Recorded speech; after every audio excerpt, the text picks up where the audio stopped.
Explode o número de casos de Covid. Foram confirmados mais de 5.400 doentes no estado só hoje. Quase metade das pessoas que fizeram o exame no Rio tiveram resultado positivo. Isso para quem consegue, porque tá difícil agendar. E mesmo assim, tem que esperar. Estamos aqui há 4 horas nessa fila. 4 horas. O número de doentes internados, felizmente, é baixo. Mas a prefeitura pede que Estado e governo federal reabram leitos para Covid. E sai o calendário de vacinação para crianças com 5 anos ou mais. Quinta-feira, 6 de janeiro, o RJ2 está começando agora.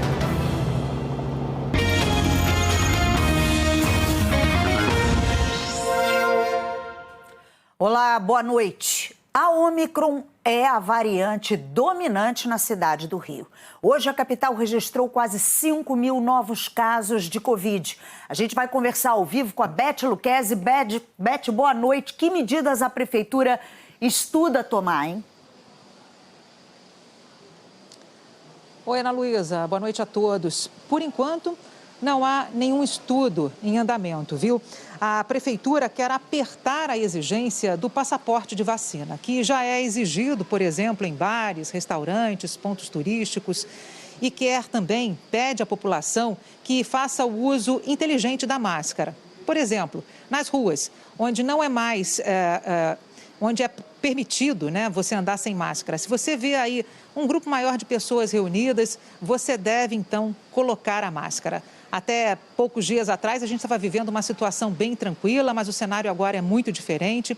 A gente preparou uma reportagem para mostrar como está toda essa situação no estado e também na capital. Vamos ver. A Secretaria Municipal de Saúde do Rio afirma que a variante Ômicron se tornou dominante na cidade do Rio em apenas 17 dias. A gente agora já sabe que 98,1% dos casos de Covid-19 na cidade do Rio de Janeiro são da variante Ômicron.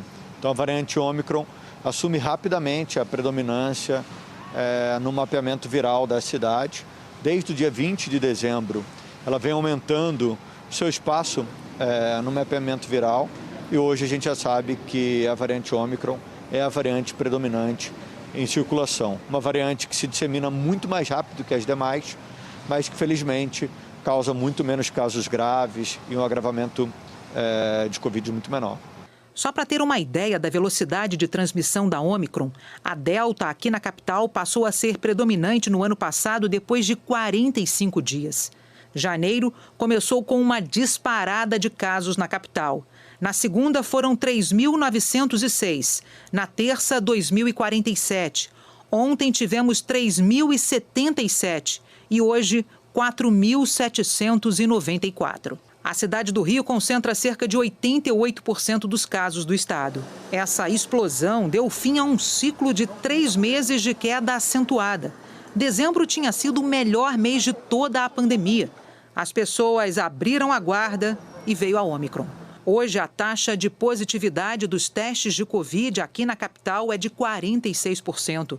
Praticamente metade dos exames realizados deu positivo. As hospitalizações continuam num patamar baixo, apesar de ter entrado na casa dos 30 nesta quinta-feira. Nessa tarde, havia 33 pessoas internadas com Covid na rede pública. Especialistas e autoridades de saúde continuam a fazer o mesmo alerta.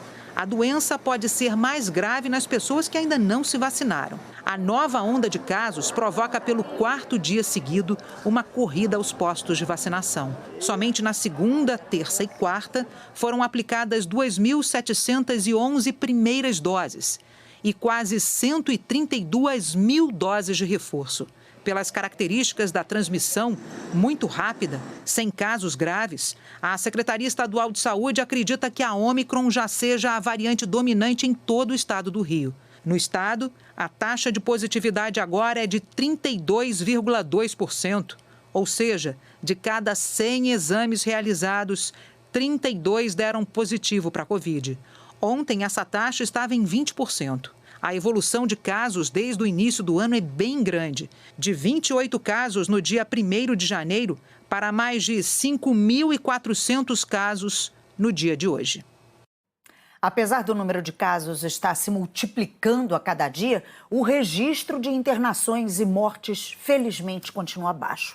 A Prefeitura do Rio está estudando reabrir leitos para tratar a Covid-19 e quer que Estado e governo federal façam o mesmo. O aumento expressivo de casos de Covid-19 na capital fez a Secretaria Municipal de Saúde acender o alerta. Com cada vez mais internações, o lema nesse momento é estar preparado. A taxa de ocupação dos hospitais municipais ainda está baixa, menos de 40%. São 33 pacientes internados hoje com síndrome respiratória aguda grave, mas esse número já foi bem menor. No Natal, há pouco mais de 10 dias, eram apenas 12 internados. Em uma carta enviada ao governo do estado, a subsecretária-geral municipal de saúde, Fernanda Dans Brito, faz 2 pedidos importantes: avaliar a reabertura de leitos e a retomada de um hospital de referência só para pacientes com coronavírus.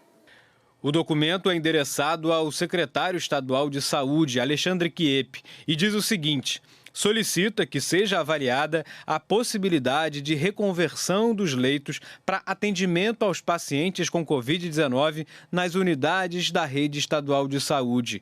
A reconversão é quando leitos que eram de Covid-19 e foram desativados voltam a ser destinados para pacientes com a doença. Na carta assinada pela subsecretária, ela faz ainda uma outra sugestão. Propomos também que seja analisada a viabilidade de destinação de uma instituição de referência para o tratamento de Covid-19, conforme realizado em outros períodos de ocorrência de aumento de casos da doença. A Secretaria Municipal de Saúde do Rio diz que o Hospital Ronaldo Gazola, em Acari, está preparado para voltar a receber doentes com Covid e pediu aos governos do estado e federal que abram 200 leitos de forma imediata. Nesse momento, a gente não está vendo aumento de casos graves com a variante Ômicron, mas é muito importante que os leitos que foram fechados, eles sejam reabertos. Então, os leitos do Hospital do Fundão, que foram fechados pela finalização de um contrato com o Ministério da Saúde. E também é importante que o Hospital Geral de Bom Sucesso e também os hospitais estaduais, o Hospital de Anchieta, estejam preparados para se reabrir estes leitos, caso sejam necessários. Então, nossa recomendação para o Ministério da Saúde e também para a rede estadual é a reabertura desses leitos. Porque se eles não servirem para a variante Ômicron, eles podem servir para outras doenças. Não faz o menor sentido a gente manter leitos fechados, que a gente já recomendou que eles façam a reabertura desses leitos. Para além do aumento de internações na rede municipal, o que preocupa a Prefeitura é a situação dos hospitais federais. O de Bom Sucesso não tem nenhum leito de Covid ativo. No geral, 2 a cada 3 do total de leitos estão fechados. São 240. O panorama é semelhante no Hospital do Fundão. Lá são 128 leitos impedidos. E também não há nenhuma vaga para paciente com Covid. A Secretaria Estadual de Saúde informou que monitora o panorama da pandemia e disse que está pronta caso haja necessidade de reabertura de leitos. A Secretaria Municipal também disse que já tem um cronograma pronto e que poderia reverter leitos clínicos. E hoje foi mais um dia de grande movimento nos postos que oferecem testes de Covid. A fila só aumenta neste drive-thru de testagem na Barra da Tijuca. Na quarta-feira, às 3 da tarde, estava assim. 1h30, mais ou menos, assim, demorando muito. Nesta quinta, no mesmo horário, mais que dobrou. Estamos aqui há 4 horas nessa fila. 4 horas. Ontem, de 293 testes realizados aqui até às 9 da noite, 105 positivaram, ou 35% do total. Na Tijuca, Zona Norte, quem procurou o Centro Municipal de Saúde, Heitor Beltrão, pôde aguardar sentado pelo menos parte da espera de cerca de 1h30. Já no Centro de Saúde Harvey Ribeiro, no Recreio, a espera foi em pé. E para Carla, foi também em vão. Fiquei na fila 1h30, até ela vir falar para mim. É complicado. No Parque Olímpico, o dia no maior ponto de testagem da Prefeitura começou com uma grande fila. E o movimento foi intenso também à tarde. As impressões sobre a organização lá dentro foram diferentes ao longo da semana. Na terça-feira, Teve quem desistiu da fila pela proximidade entre as pessoas que buscavam a vacina e quem estava com sintomas atrás de teste. Ontem eu vim para a minha terceira dose da imunização e me deparei, quando cheguei aqui, com uma fila imensa, as pessoas para se imunizar ao lado das pessoas com sintomas respiratórios e tinham pessoas tossindo, pessoas espirrando. Hoje teve gente satisfeita no final da tarde. O tempo está em média de 2h30, 3 horas para poder realizar o teste, mas lá dentro está bem organizado, está dividido as pessoas que estão sem sintomas e as pessoas que estão com sintomas. Está bem organizado e após a triagem, que é a parte mais demorada, a parte de testagem está bem rápida. O primeiro dos 4 novos locais de testes anunciados pela Prefeitura essa semana começou a funcionar hoje no Clube Municipal do Servidor, na Cidade Nova, com capacidade para 300 exames por dia.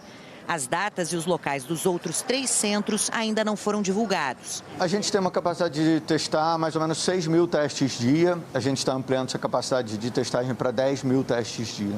Todas as unidades têm um arsenal de testagem bastante grande na mão. A gente não tem risco de faltar testes no município do Rio de Janeiro.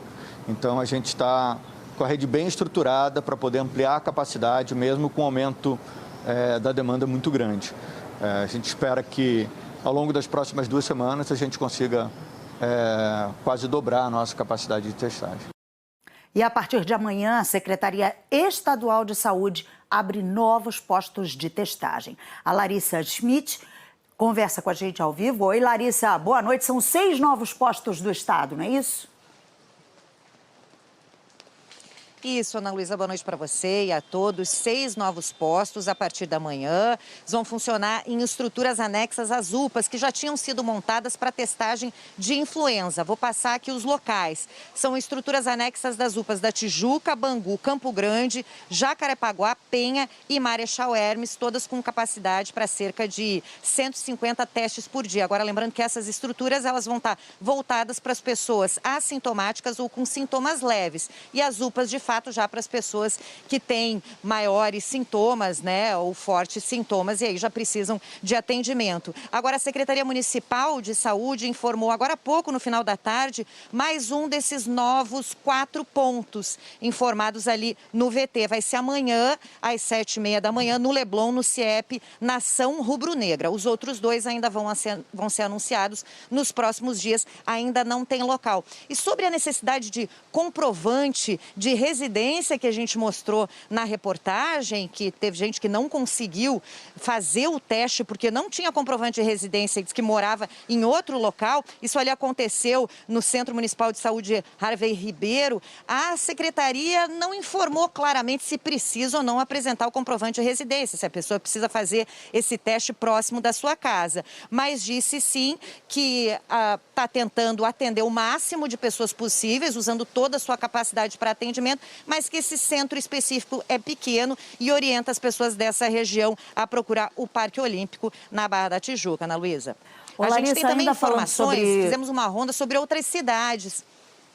Desculpa te interromper. Não, nada, eu tinha informações segue. também sobre outras cidades aqui do Rio de Janeiro, imagens para mostrar para vocês. A gente fez uma ronda aí por vários locais e vamos falar de Caxias agora. Tem imagens para rodar ali na tela, na UPA Parque Beira-Mar. Muita gente esperou hoje atendimento do lado de fora. Reforçando que nesse posto de atendimento, né, só é feito teste para quem está com sintomas. No começo, as pessoas que foram procurar essa UPA, por causa de outros problemas, estavam ficando ali no mesmo espaço de quem estava procurando o teste com sintomas, mas isso já foi resolvido, elas foram separadas. O coordenador do posto disse que o número de pessoas com sintomas de Covid dobrou em 15 dias na unidade. E a gente também tem imagens do posto de saúde Zé Garoto, em São Gonçalo, no centro da cidade. Hoje a fila não estava tão grande do lado de fora, mas estava bem cheio do lado de dentro, Ana Luísa. É importante que as prefeituras tenham muita atenção com essa questão da organização das filas, da explicação de quais documentos são necessários para que a pessoa possa fazer a testagem. Agora, Larissa, sim, agora falando sobre a inspeção feita pela Secretaria Municipal de Saúde do Rio de Janeiro, no navio Costa Fascinosa, que está ancorado no Porto do Rio. Essa inspeção mostrou que 11 tripulantes e 18 passageiros testaram positivo para a Covid, não é isso?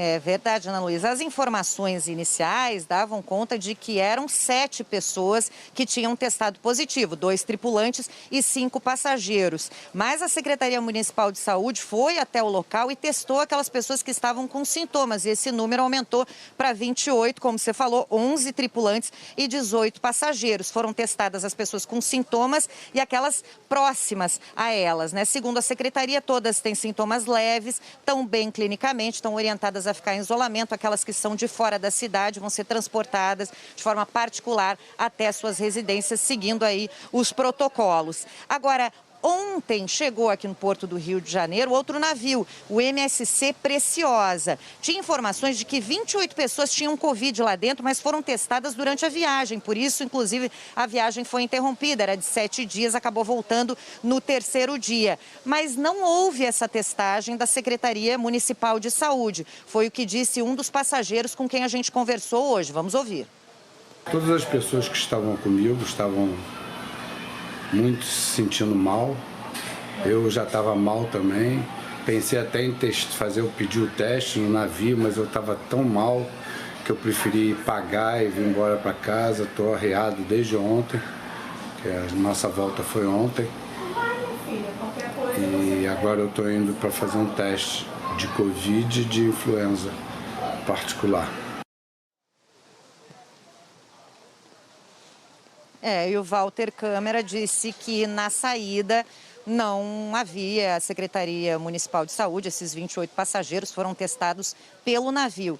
E hoje à tarde ele foi fazer um teste particular e confirmou. Ele está com Covid, Ana Luísa. Obrigada, Larissa, pelas suas informações. E ainda nessa edição a gente traz outras informações da Covid, explicando o calendário de vacinação para as crianças e sobre a organização do Carnaval no Rio e em cidades do interior do estado. Mas agora o assunto é violência. Uma criança morreu num tiroteio agora à tarde na Baixada, outras 2 ficaram feridas. A Luísa Silvestrini tem as informações ao vivo para a gente. Luísa, boa noite. Boa noite, Ana Luísa, e a todos que acompanham o RJ2. Infelizmente, mais uma vida perdida muito precocemente, mais uma família sofrendo as consequências da violência. Foi o Kevin Lucas dos Santos Silva, essa criança baleada de apenas 6 anos. Ele foi atingido no tórax durante uma troca de tiros na comunidade da Torre, em Queimados, na Baixada Fluminense. Chegou a ser levado à UPA de Queimados, mas não resistiu aos ferimentos. Além dele, 2 meninas também ficaram feridas. Uma delas, a Gabriela, de 13 anos, que está passando por uma cirurgia agora no Hospital Geral de Nova Iguaçu.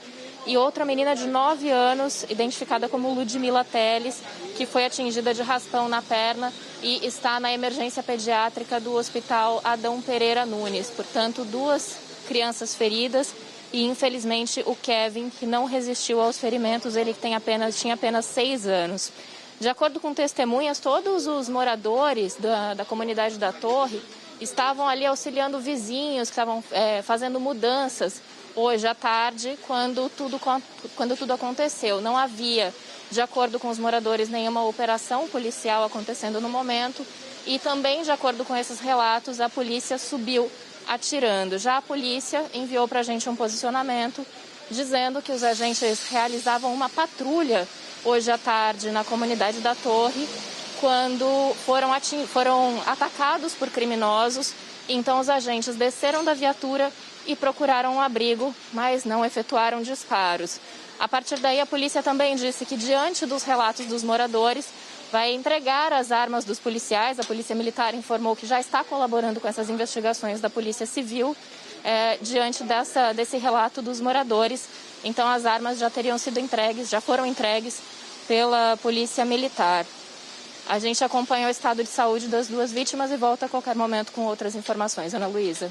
Obrigada, Luísa. É uma situação que precisa ser investigada a fundo. Claro, 3 crianças baleadas, uma criança morta e ainda existe dúvida se os tiros foram disparados por policiais militares. Portanto, é fundamental que isso seja bem apurado e investigado.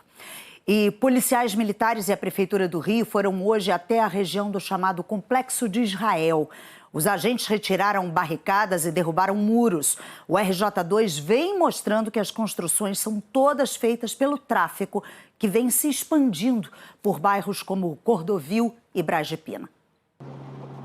As construções irregulares feitas pelo tráfico de drogas em Cordovil ocupavam a calçada e impediam a circulação dos moradores. Em pouco tempo, elas foram demolidas por retroescavadeiras. A Polícia Militar e a Guarda Municipal deram respaldo ao trabalho da Secretaria de Ordem Pública. O Globocop acompanhou a operação pouco depois das 6 da manhã. Secretaria de Conservação já está aqui na rua Lírio Maurício da Fonseca, bem ao lado da estação Cordovil, para fazer a demolição de várias construções feitas na calçada. Apesar de ser uma rua movimentada fora da comunidade, bandidos armados com fuzis mantêm o controle da área. Os criminosos são responsáveis por erguer muros, barricadas e quiosques construídos ao lado de uma escola municipal. Hoje, as obras clandestinas do tráfico viraram um monte de entulho. Essa é uma região que está recebendo atenção da Prefeitura, especialmente na integração que nós estamos fazendo com as polícias, com as forças policiais, uma troca de informações de inteligência. Essa troca ela permite uma operação melhor, bem sucedida, ou seja, ela permite uma operação bem sucedida, com alinhamento operacional, com planejamento, justamente para que a gente possa, unindo esforço, fazer com que essa integração institucional ela resulte em operações de demolição de construção irregular. As facções criminosas demarcam seu território com a bandeira do Estado de Israel. Daí vem o nome do complexo, que vem se expandindo há mais de um ano e ocupa hoje 5 favelas às margens da Avenida Brasil. Os policiais ocuparam ruas próximas à Avenida Schultz-Wenck, utilizada por bandidos como rota de fuga. Os bandidos construíram esta ponte, que permite circular entre duas comunidades sem passar pela Avenida Brasil. Os moradores reclamam que são obrigados a se submeter à lei dos traficantes, que já dominam ruas nos bairros de Braz de Pina e Cordovil. Ruas residenciais estão sendo bloqueadas por barricadas feitas pelos bandidos. Eles estão em cada esquina com armamento pesado. A gente, morador do bairro, não está conseguindo se locomover. Eles estão proibindo que a gente saia entre nossas casas no horário da noite. Durante a operação foram apreendidas drogas, mas ninguém foi preso. Segundo investigadores, 2 facções criminosas vêm disputando o controle da Cidade Alta, uma das favelas do Complexo de Israel, colocando diariamente em risco a segurança da população. No último dia 29 de dezembro, William Santos Moura, de 27 anos, foi atingido por uma bala perdida durante um confronto entre quadrilhas rivais. William chegou a ser socorrido no Hospital Getúlio Vargas, mas não resistiu. O Complexo de Israel é chefiado por Álvaro Malaquias Santa Rosa, o Peixão, que responde por tráfico de drogas, homicídios e ocultação de cadáver. A outra facção é liderada por Wilton Carlos Rabelo Quintanilha, o Abelha, que deixou o presídio Vicente Piragibe pela porta da frente, mas de forma irregular. Ele foi solto mesmo com mandados de prisão pendentes. Quando você coloca um personagem como, por exemplo, esse famigerado Abelha, que é um criminoso politicamente estabilizado como violento, que busca essa política expansionista através do confronto, e você tem também um outro, também violento, mas que busca uma falsa ideia de pacificação, que é o Peixão, você tem 2 entes muito perigosos colocados ali sobre a sociedade. A gente vai agora para o intervalo e já a gente volta com outras informações sobre a Covid no estado. Agora 7h31.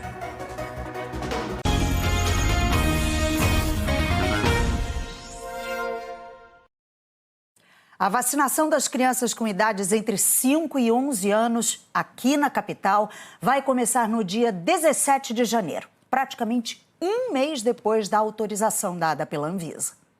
A vacina da Pfizer para crianças tem a tampinha abóbora. Isso para diferenciar do imunizante destinado aos maiores de 12 anos. A composição e a dosagem são diferentes, mas a de uso pediátrico também é administrada em 2 doses. O intervalo, adotado pelo Ministério da Saúde, é de 8 semanas.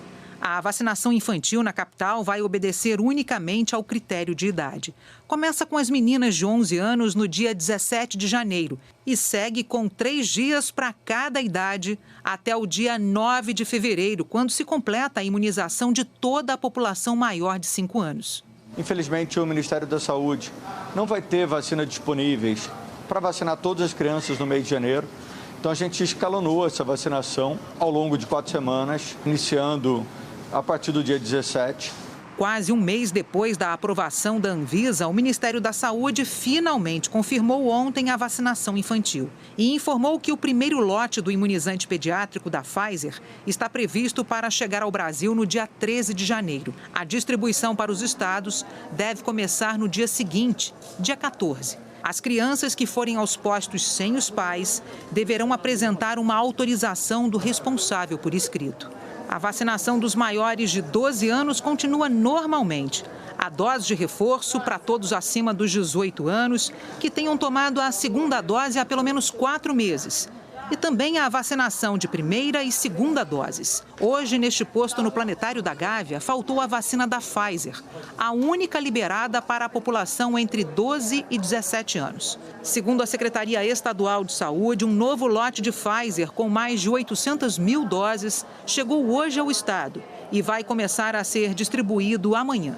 Uma vacina segura, já aprovada, que passou por todas as avaliações. Faço um chamado a todos para que levem suas crianças para vacinar, que a gente tenha uma campanha de vacinação com muito êxito, para que a gente possa em breve estar saindo dessa pandemia. E foi cancelada uma nova reunião que aconteceria amanhã entre representantes dos blocos de rua e o prefeito Eduardo Paes. Ô Beth, como fica essa proposta de criar blocódromos aqui no Rio, hein? Olha, Ana Luísa, essa reunião foi cancelada a pedido da Sebastiana. A Sebastiana é a associação que reúne 12 blocos tradicionais da cidade. A presidente da Sebastiana, a Rita Fernandes, entrou em contato com o prefeito Eduardo Paes e pediu o adiamento dessa reunião para a semana que vem, alegando aí que o momento é inadequado, que é preciso analisar os casos de Covid. A Sebastiana se mantém contrária à realização aí dessas festas alternativas em áreas mais controladas, como no Parque de Madureira e também no Parque Olímpico da Barra, Ana Luísa. Obrigada, Beth. E o Carnaval de Rua foi tema hoje de uma reunião entre representantes de prefeituras da região dos Lagos. O encontro reuniu os secretários de turismo de Cabo Frio, São Pedro da Aldeia, Arraial do Cabo e Búzios, cidades que são destino de muitos turistas no Carnaval. Eles disseram que discutiram a regionalização do turismo e afirmaram que a decisão de ter ou não ter o Carnaval de Rua este ano deverá ser tomada em conjunto pelas 4 cidades. Os secretários disseram ainda que essa decisão deverá ser norteada principalmente pelo cenário epidemiológico de cada município, mas foram unânimes ao dizer que a não realização do Carnaval de Rua trará um forte impacto econômico para a região dos Lagos. O que foi discutido hoje deverá ser levado para os secretários de saúde de cada cidade e para os prefeitos, que darão a palavra final. Na região dos Lagos, por enquanto, apenas a cidade de Araruama já anunciou que não fará o Carnaval de Rua este ano por causa do avanço da variante Ômicron no estado do Rio. E na região serrana, as cidades de Duas Barras e Santa Maria Madalena também suspenderam a folia este ano. Aqui no sul do estado, a maior parte das prefeituras cancelou a programação de carnaval de rua.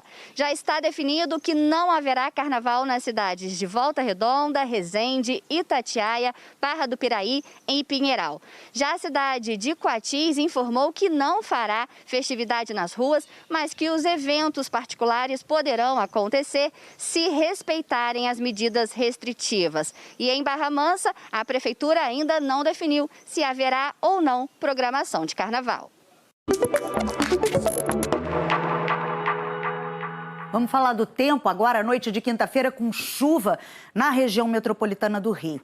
A sexta-feira fica sob influência dos ventos úmidos vindos do oceano para o continente e o alerta de temporais permanece. Hoje o sol até apareceu, mas amanhã não. Tempo fechado e chuvoso. A chuva pode cair durante todo o dia e o acumulado pode trazer problemas como alagamentos e deslizamentos. A máxima não passa dos 26 graus na capital. O RJ termina aqui. Para você uma ótima noite e até amanhã.